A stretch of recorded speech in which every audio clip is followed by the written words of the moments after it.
Untuk mempersingkat waktu, marilah kita buka pengajian ini dengan bersama-sama membaca basmalah. Kepada Bapak Haji Ustaz Pokok dipersilakan.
Assalamualaikum warahmatullahi wabarakatuh.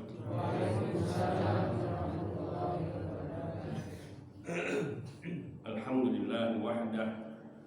Salatu wassalamu ala man la nabiyya ba'dah wa ala alihi wa sahbihi wa mawala amma ba'd. Akhwani wa akhwati azani Allah wa iyyakum jami'an wa rahimani wa rahimakum. Dalam kesempatan yang mulia ini, di majlis yang insya Allah diberkahi oleh Allah Subhanahu wa Ta'ala, kita akan memanfaatkan waktu yang sangat pendek ini untuk kita belajar khusyuk. Khusyuk ini sangat penting sekali peranannya di dalam kehidupan kita. Karena sungguhnya orang yang kehilangan khusyuk, terutama di dalam sholatnya, maka ia telah kehilangan salah satu kewajiban sholat. Dan juga orang yang kehilangan khusyuk dalam kehidupannya, ia telah kehilangan salah satu dari kewajiban iman. Karena sungguhnya khusyuk itu wajib di dalam sholat.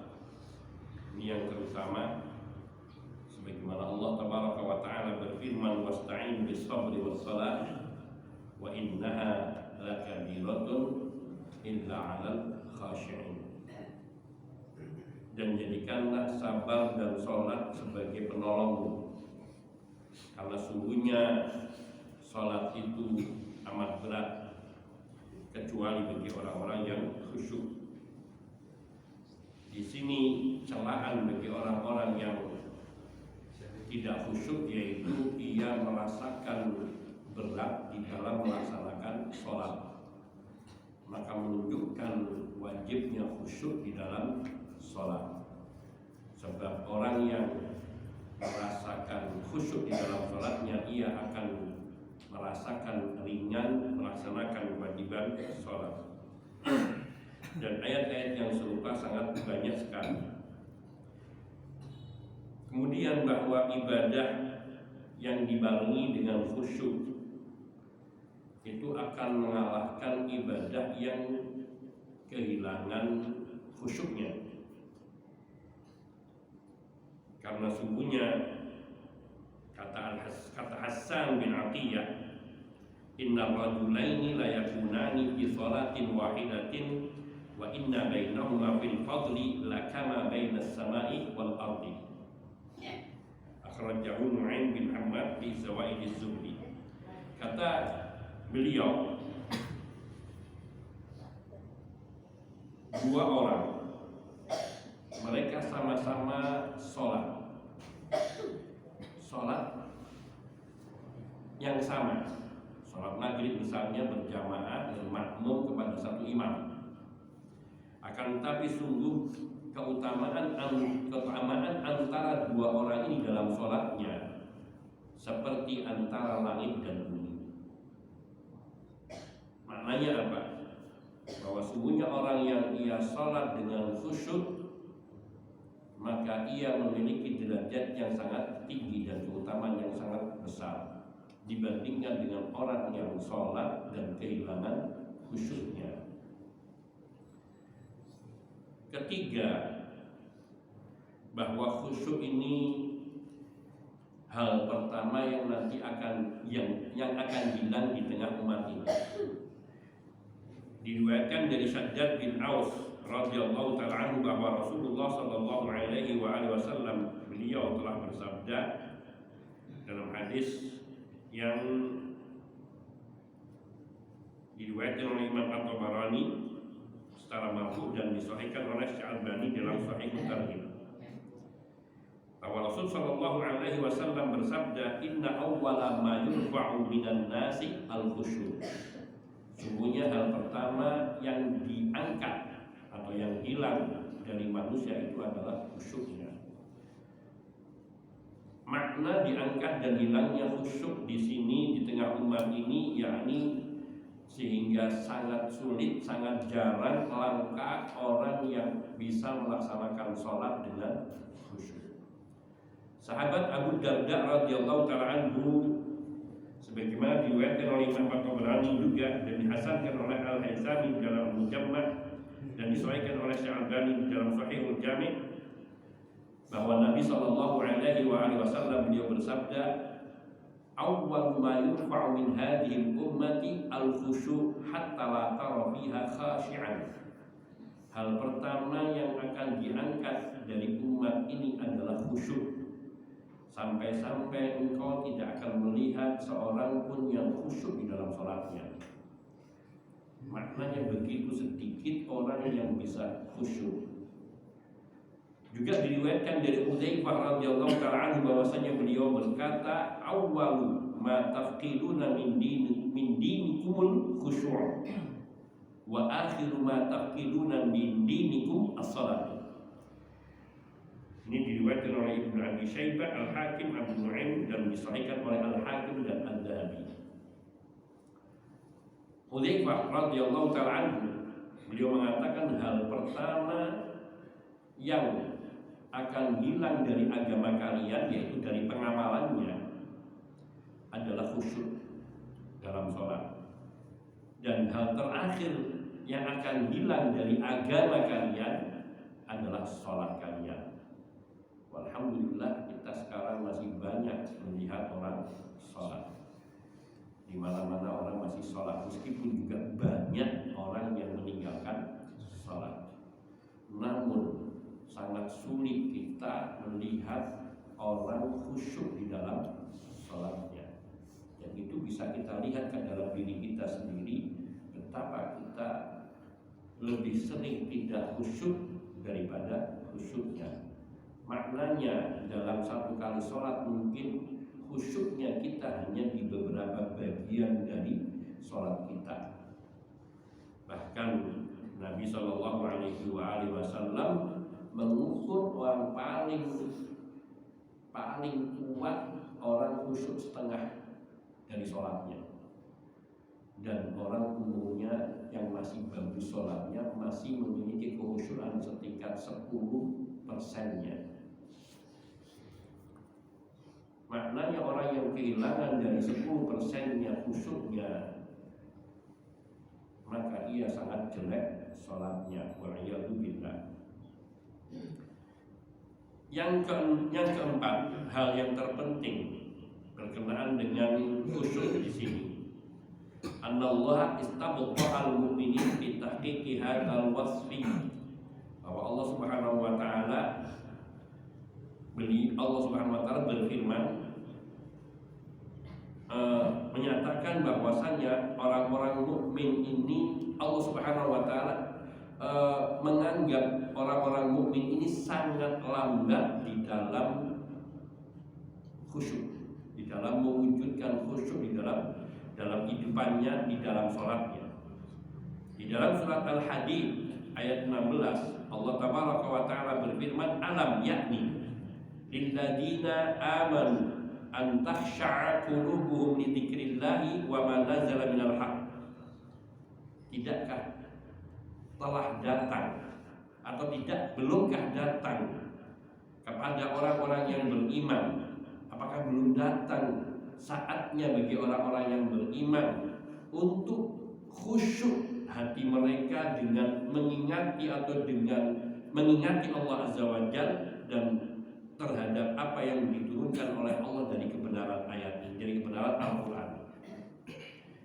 Ibnu Taimiyah rahimahullah ta'ala, beliau mengatakan Allah subhanahu wa ta'ala menyeru kepada orang-orang yang beriman untuk menundukkan hati mereka agar hatinya senantiasa ingat kepada Allah subhanahu wa ta'ala dan ingat terhadap perintah dan larangan, atau ingat terhadap apa yang Allah firmankan dari kitab sucinya.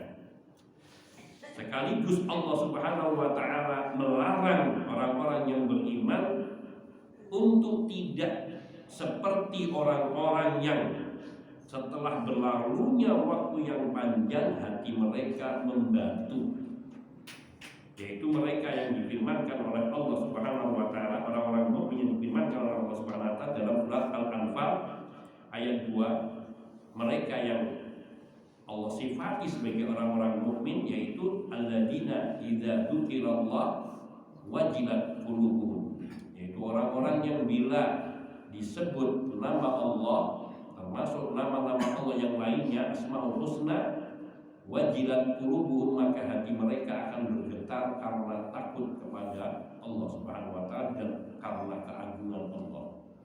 Wa idza tuliyat alaihim ayatuhu, dan apabila dibacakan kepada mereka ayat-ayat Allah, ayat-ayat Al-Quran, yaitu ayat-ayat syar'iyah ataupun ayat-ayat tanda-tanda kekuasaan Allah seperti peristiwa alam, yaitu ayat-ayat kauniyah, zadathum imanan, maka ayat-ayat ini semuanya akan semakin menambah keimanan orang-orang yang beriman tersebut.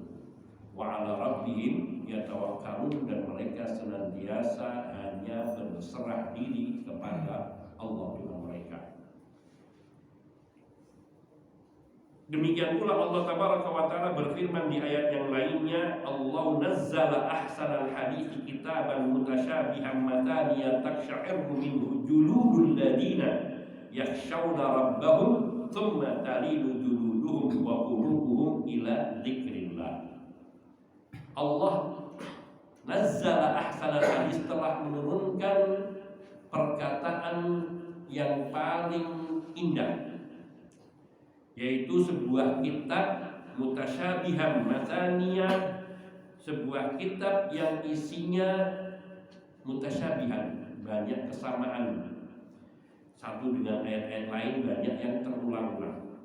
Mataniya, yang mengulang-ulang isinya tentang peringatan Allah. Taksya'iru minhu juludul ladina yakhshawna rabbahum, yang ayat-ayatnya membuat kulit dari badan mereka itu bergidik,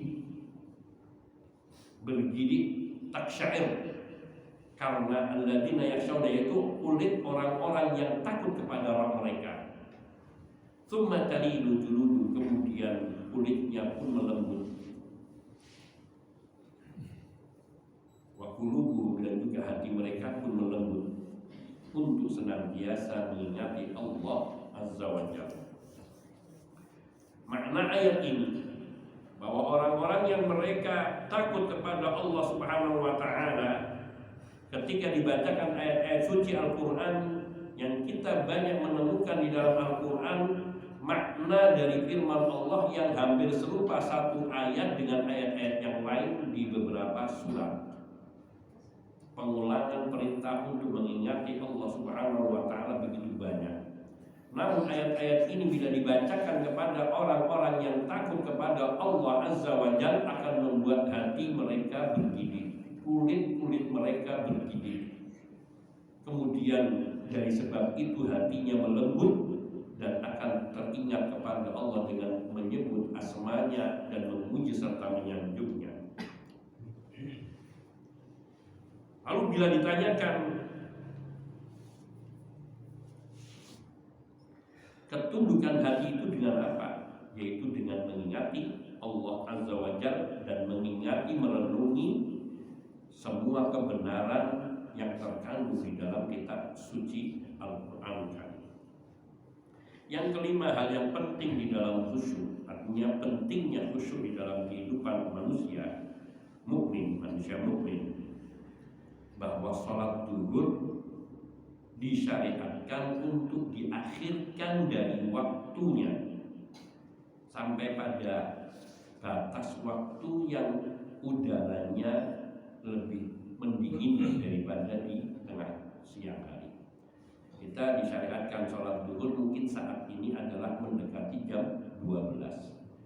Dan ini kita walhamdulillah masjid kita ini ber-AC, berkarpet. Artinya tidak sebagaimana di zaman Rasul Shallallahu Alaihi Wasallam yang meskipun ada atapnya, namun atapnya hanya dari daun-daun kurma dan juga yang sejenisnya yang masih banyak lubangnya. Sekiranya matahari itu bersinar tepat di tengah-tengah kepala kita, maka akan terasa panasnya udara. Dan itu para sahabat dan Rasul Shallallahu Alaihi Wasallam sholat di masjid yang alasnya tanah, belum keramik, belum disemen, masih tanah, dan benar-benar tanah, sebab riwayat-riwayat menunjukkan ketika hujan sampai becek di dalam masjid, dan bahkan Nabi sujud pernah, yaitu wajah beliau terkena lumpur karena tanah yang masih basah. Ini menunjukkan tanah. Ketika siang hari, bayangkan bagaimana panasnya tanah. Maka disyariatkan untuk ditangguhkan pelaksanaan sholat duhurnya sampai agak sejuk, agak adem, tidak terlalu panas, mungkin sekitar jam 2 atau lebih sedikit dari itu. Wallahu ta'ala alam, karena kita nggak mengetahui waktu jam di zaman Nabi. Namun bahwa diriwayatkan bahwa pelaksanaan waktu sholat di awal waktu itu disukai oleh Allah Subhanahu wa Ta'ala, sebagaimana itu yang dilakukan karena menyegerakan perintah Allah Tabaraka wa Ta'ala, dan itu sesuatu yang disukai oleh Allah. Namun juga disyariatkan kepada Nabi Shallallahu Alaihi Wasallam dan juga disyariatkan Nabi kepada kita untuk melaksanakan sholat di waktu yang agak dingin udaranya atau agak menurun rasa panasnya. Dan hikmahnya apa? Yaitu untuk menghindari panasnya siang hari.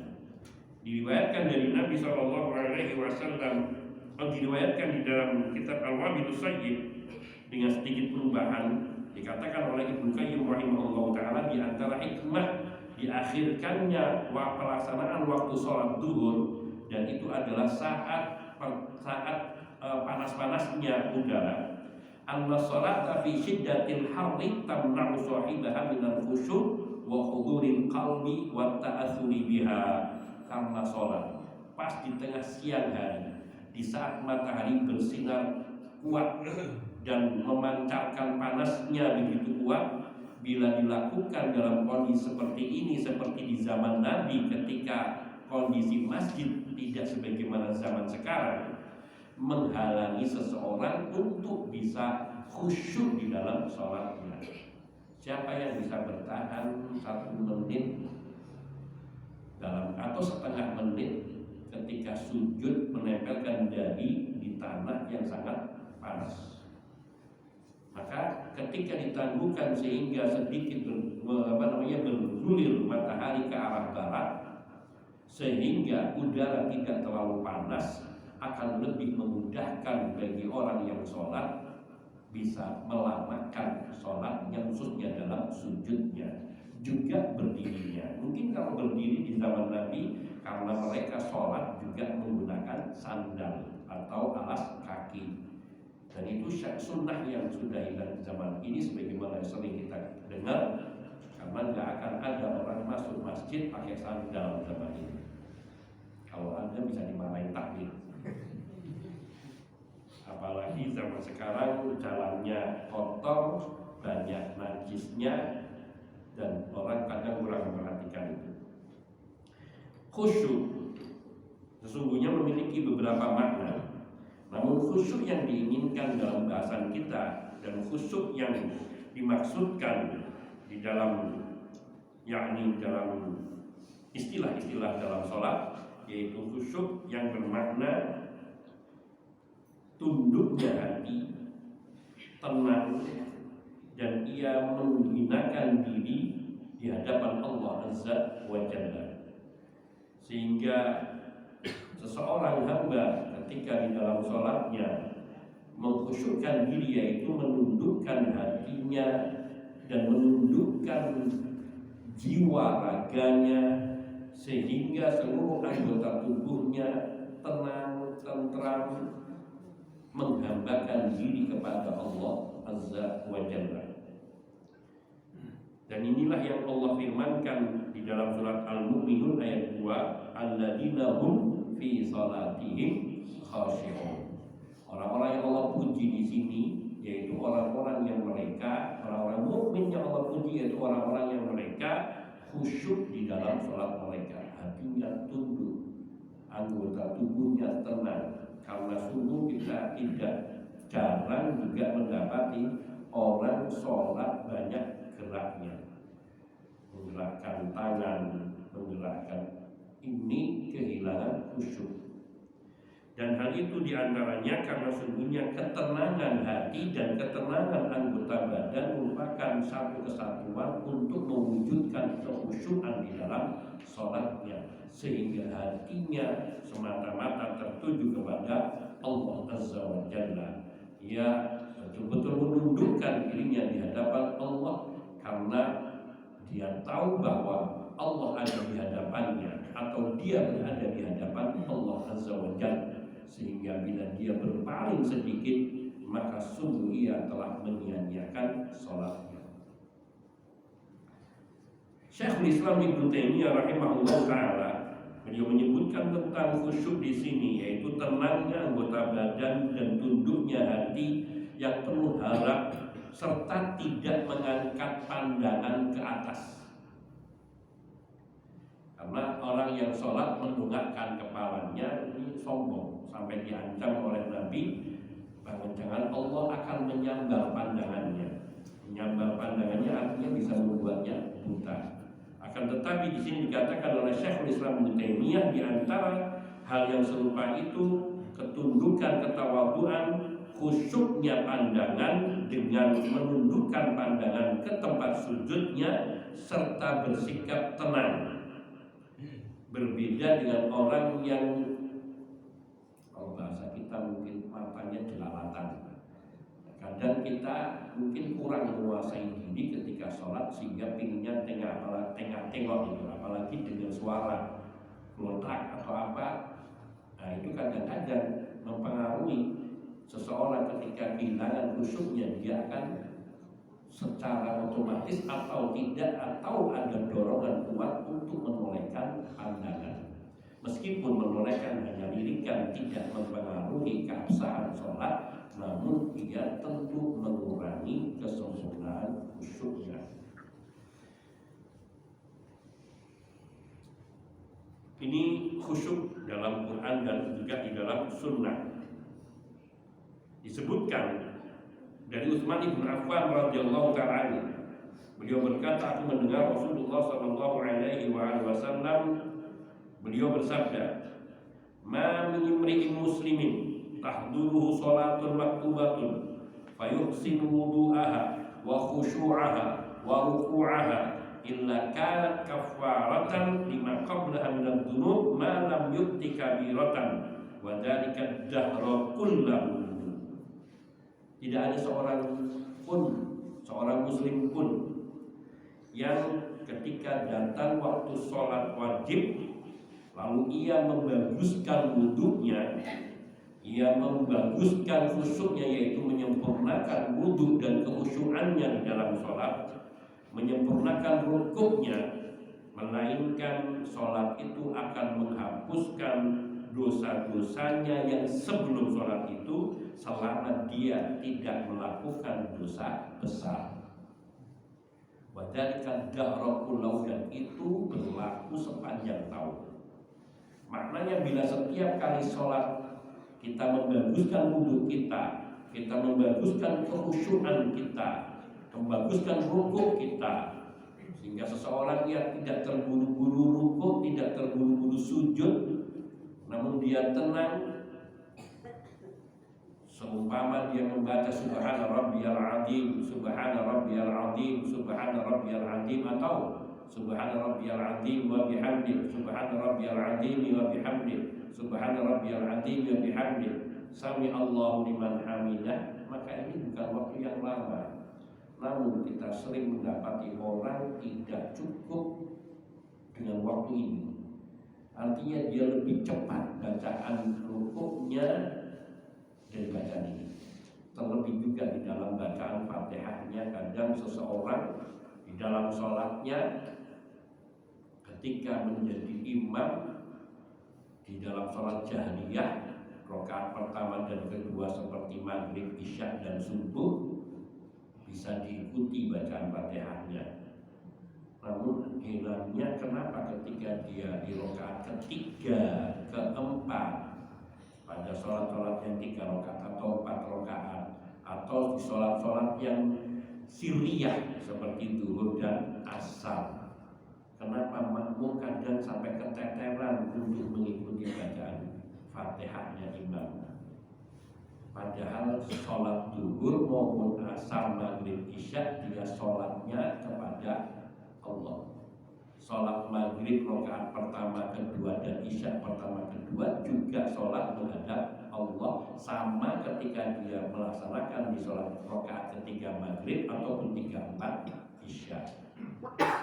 Kenapa kok bisa sampai bacaannya lebih cepat? Maka di sini menjadi satu hal bahwa kekhusyuan itu yaitu mengiringi pada setiap rakaat sholatnya, tidak hanya pada sholat jahriyah ketika menjadi imam, namun kekhusyuan itu mengiringi seseorang di dalam sholatnya di semua rakaatnya, karena sholat itu akan memberikan kekhusyuan di dalam sholat itu akan memberikan dampak yang baik bagi seorang muslim di luar sholatnya. Allah Tabaraka wa Ta'ala berfirman, inna sholata tanha anil fahsya wal munkar. Sesungguhnya sholat itu akan mencegah dari perbuatan keji dan perbuatan munkar. Kaum muslimin mereka sholat, namun kenapa masih ada perbuatan keji dan munkar? Maknanya bahwa mereka kehilangan kesempurnaan sholat, yaitu kehilangan kekhusyuan dalam sholat, sehingga tidak membawa kekhusyuan itu di luar sholatnya. Karena khusyuan di dalam sholatnya akan mempengaruhi kekhusyuannya di luar sholat, sehingga ia tetap menundukkan hatinya, dirinya di hadapan Allah meskipun dia di luar sholat. Sehingga apapun yang tidak dia lakukan adalah yaitu benar-benar mempertimbangkan ridho Allah Azza wa Jalla sebagai tujuan ibadah. Khusyuk memiliki 3 tingkatan. Tingkatan yang pertama yaitu at-tadallulu li amrillah, tunduk terhadap perintah-perintah Allah, ma'al istislami li hukmi, dengan berserah diri, dengan pasrah, menerima mutlak terhadap semua hukum Allah Subhanahu wa Ta'ala, dan tawadhu li nadharillahi ta'ala lahu, yakni menundukkan diri dengan meyakini Allah senantiasa memandang dirinya, mengawasi dirinya. Yaitu dengan cara apa? Bisidqil ubudiyah, dengan ibadah secara jujur, menunaikan ibadah dengan tidak ada kesombongan di dalam diri kita, menunaikan ibadah dengan tidak ada keterpaksaan, menunaikan ibadah dengan penuh harapan kepada Allah Subhanahu wa Ta'ala, dan menerima hukum Allah meliputi 2 hukum, yaitu hukum syar'i dan hukum kauni. Hukum syar'i di sini tidak menentang syariat agama dan hukum-hukum Allah berkaitan dengan agama. Sedangkan menerima hukum kauni tidak menentang ketetapan takdir Allah Azza wa Jalla atas dirinya. Maka ini istislam, menerima. Ketika kita diuji dengan hal yang tidak menghilangkan, tetap ridho, tetap bersabar dengan meyakini bahwa ini hanya datangnya dari Allah dan pasti ada hikmah di balik semua peristiwa-peristiwa itu. Karena Allah selalu terpuji dan tidak pernah tercela. Apapun yang Allah berikan kepada hamba meskipun dirasa pahit oleh hamba, namun ia akan melahirkan manis di balik pahit itu. Dan itulah yang diyakini seorang mukmin. Yang kedua, derajat kedua di dalam khusyuk yaitu ar-ruju'u ila nafsi bistisy'ari nafsiha wa dha'fiha wa 'ajziha. Fayurisu dzalika tawadhu'an. Kekhusyukan dengan kembali kepada diri, dengan introspeksi diri yang selalu mengoreksi akan kekurangan yang ada di dalam diri kita, mengoreksi akan kelemahan-kelemahan yang ada pada kita, dan juga ketidakmampuan kita di dalam menunaikan perintah-perintah Allah maupun di dalam menjauhi larangan-larangan Allah. Hal serupa ini yang akan melahirkan sikap tunduk tawadhu kepada Allah Azza wa Jalla. Ini tingkatan khusyuk yang kedua. Dan tingkatan khusyuk yang ketiga, kalau yang pertama itu yang paling rendah, kedua naik. Yang pertama pokoknya tunduk kepada perintah Allah, menjalankan perintah Allah, menerima hukum-hukum Allah, dan tawadhu kepada Allah Subhanahu wa Ta'ala. Namun di tingkatan kedua ia lebih dari itu, karena dia betul-betul mengoreksi dirinya, introspeksi kepada dirinya. Dan tingkatan ketiga ia menjernihkan, menyaring hatinya, sehingga ia tidak peduli terhadap penilaian hamba dan tidak memandang kepada makhluk di dalam beramal soleh. Yang ada hatinya disibukkan dengan menginginkan dan mengharapkan ridha Allah Azza wa Jalla. Keinginannya untuk mendapatkan kemuliaan dan rahmat dari Allah Tabaraka wa Ta'ala, sehingga ia menjadikan seluruh amalannya hanya karena Allah dan persembahan ibadahnya hanya kepada Allah Subhanahu wa Ta'ala, sehingga hatinya sibuk mencari ridha Allah Tabaraka wa Ta'ala dan tidak peduli atau berpaling dari memikirkan mengurusi makhluk-makhluknya. Ini tingkatan khusyuk. Kita mungkin belajar dari tingkatan yang pertama, belajar untuk menundukkan diri kita terhadap perintah-perintah Allah meskipun masih terasa berat. Kita jalankan perintah Allah, kita jauhi larangannya dengan memaksa diri kita, dengan harapan kita akan meningkat dari perasaan terbebani menjadi perasaan mencintai, sehingga sampai kepada tahapan yang ketiga yang disebutkan tadi. Dan manusia, kalau tadi tingkatan khusyuk, kemudian manusia juga punya derajat martabat atau tingkatan khusyuk pada manusia itu seperti yang digambarkan oleh Allah. Itu tiga juga yang hampir sama, tetapi di sini adalah secara umum, yaitu tingkatan orang-orang yang meniti jalan menuju Allah di dalam ibadahnya, tidak lepas dari tiga derajat ini. Allah Subhanahu wa Ta'ala berfirman dalam surat Fatir ayat 32, "Tsumma awrasnal kitaba alladziina astafaina min ibadina faminhum dhalimun li nafsihi wa minhum muqtasidun wa minhum sabiqun bil khairati biidznillah." Kemudian kami wariskan Alkitab Al-Quran ini kepada orang-orang hamba-hamba yang kami pilih, kepada orang-orang yang kami pilih dari hamba-hamba kami, yakni para rasul, para nabi, dan juga hamba-hamba Allah pengikut-pengikut Nabi Shallallahu Alaihi Wasallam yang mereka mengikuti dengan baik. Nah, mereka umat ini ketika dipilih oleh Allah untuk beriman, ada di antara mereka yang zalimun li nafsi, berbuat aniaya terhadap dirinya, yaitu mereka yang terlalu meremehkan agama dan tidak peduli terhadap agama, kurang perhatian kepada agama.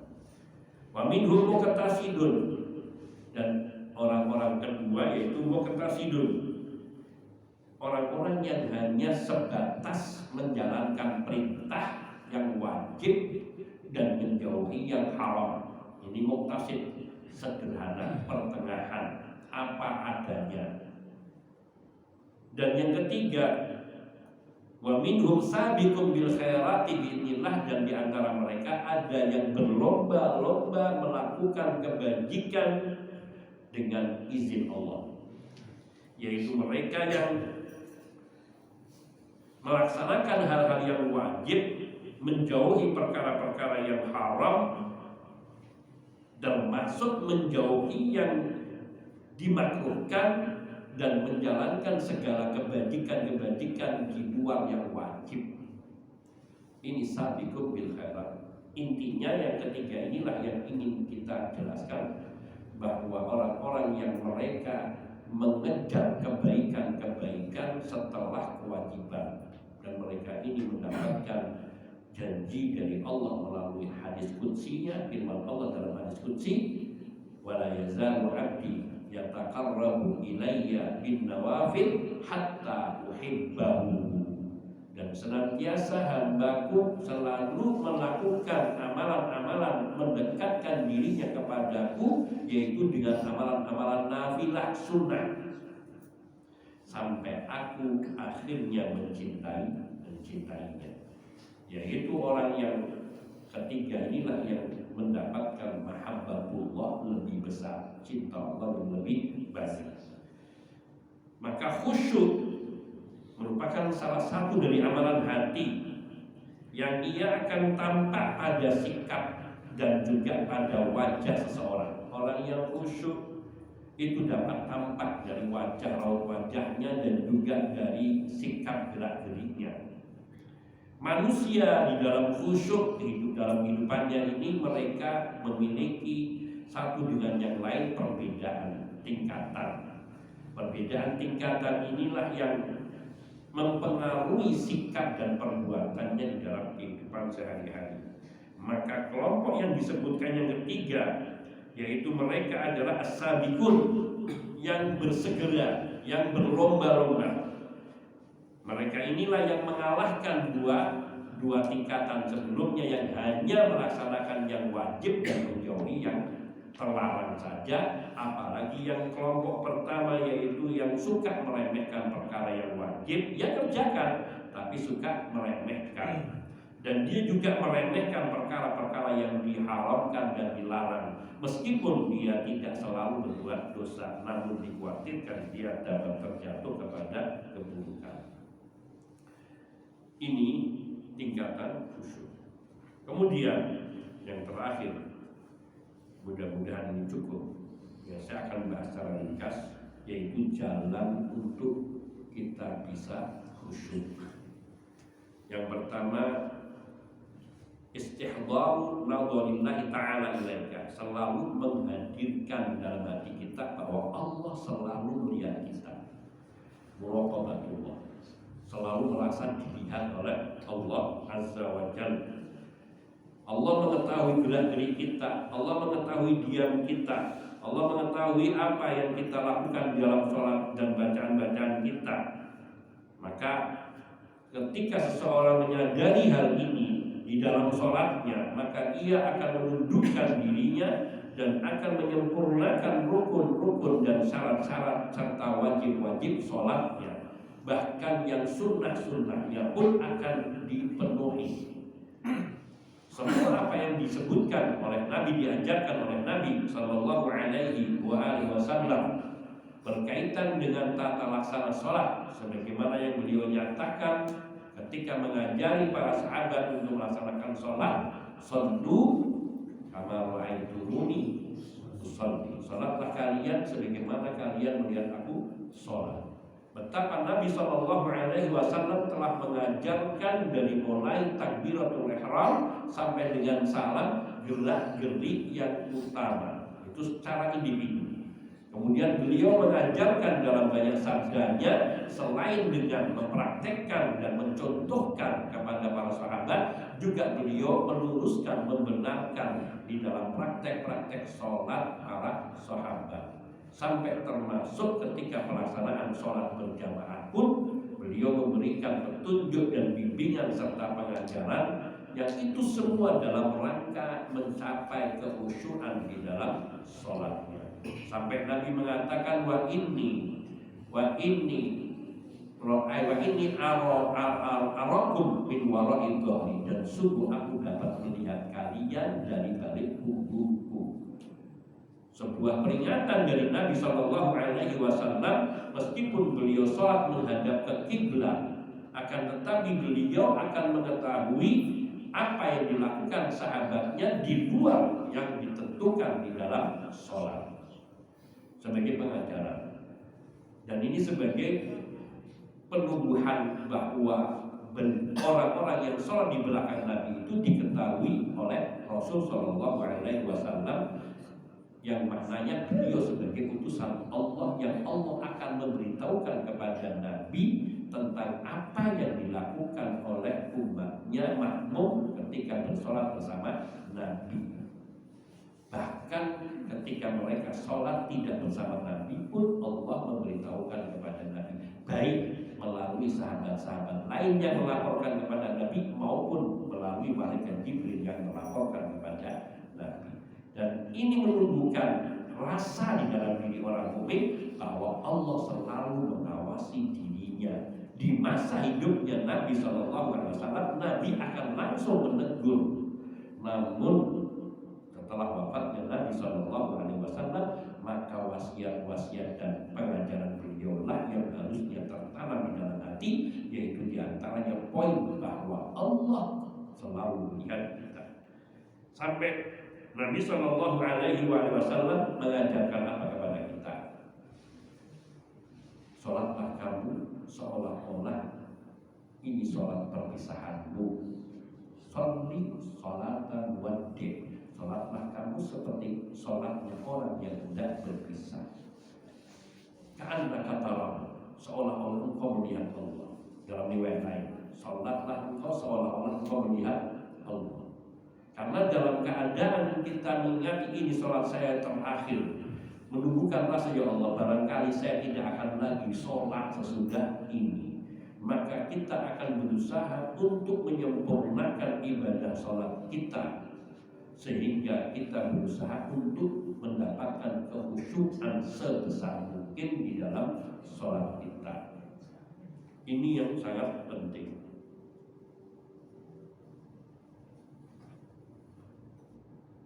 Dan hal itu seperti dikisahkan banyak sebenarnya.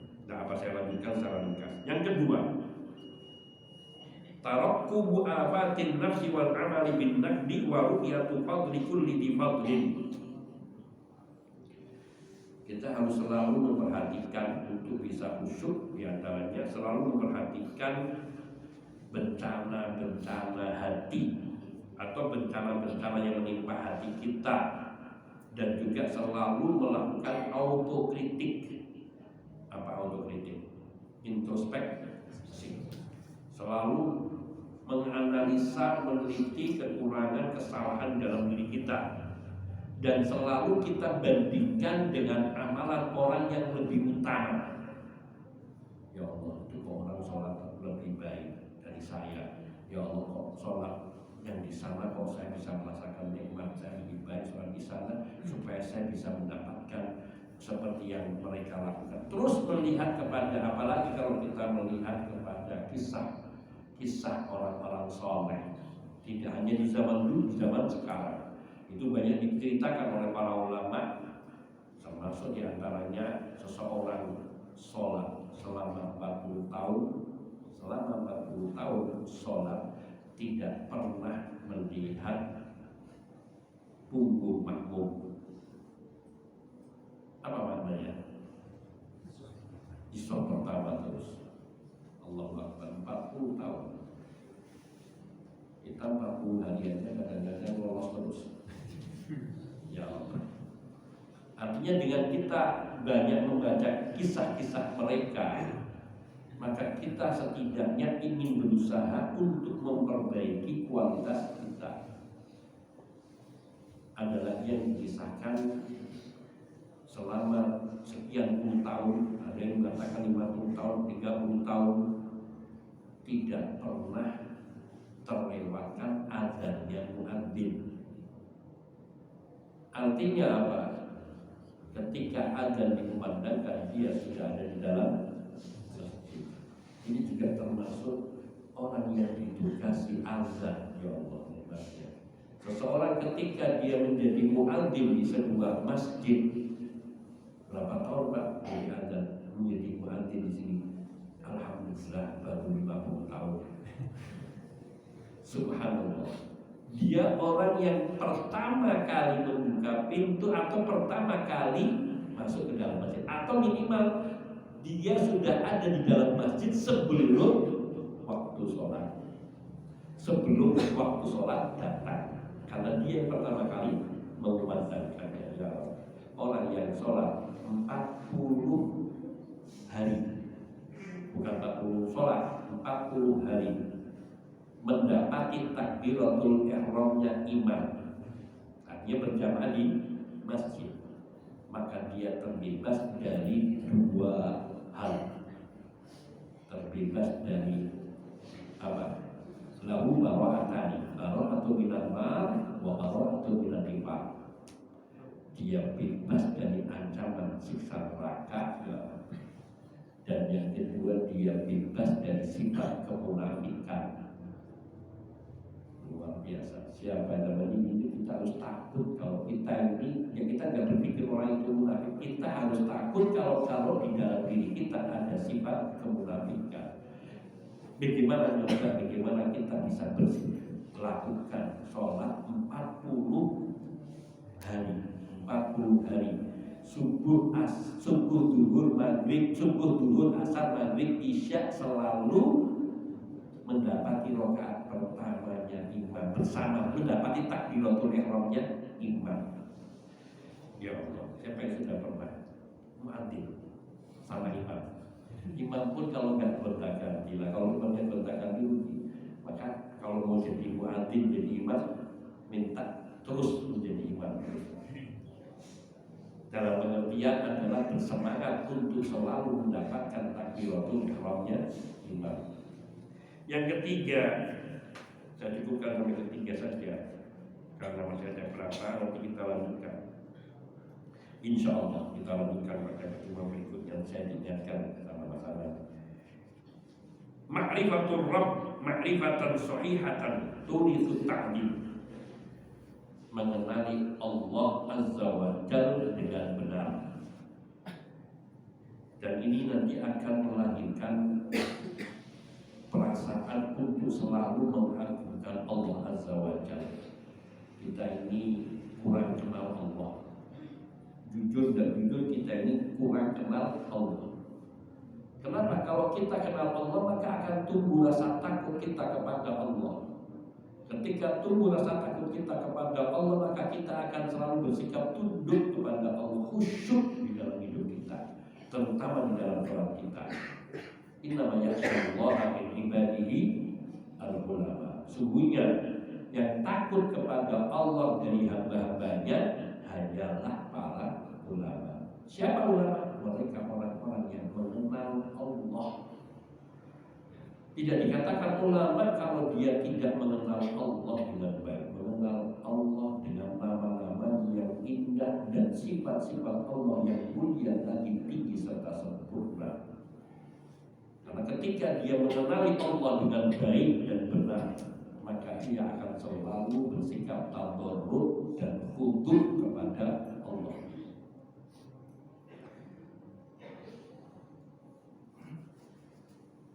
Insya Allah hal-hal yang serupa ini nanti kita akan lanjutkan pada pembahasan kita di waktu mendatang. biidznillah, dengan izin Allah Subhanahu wa taala, agar kita bisa belajar untuk khusyuk di dalam sholat kita dan juga di dalam kehidupan kita seluruhnya.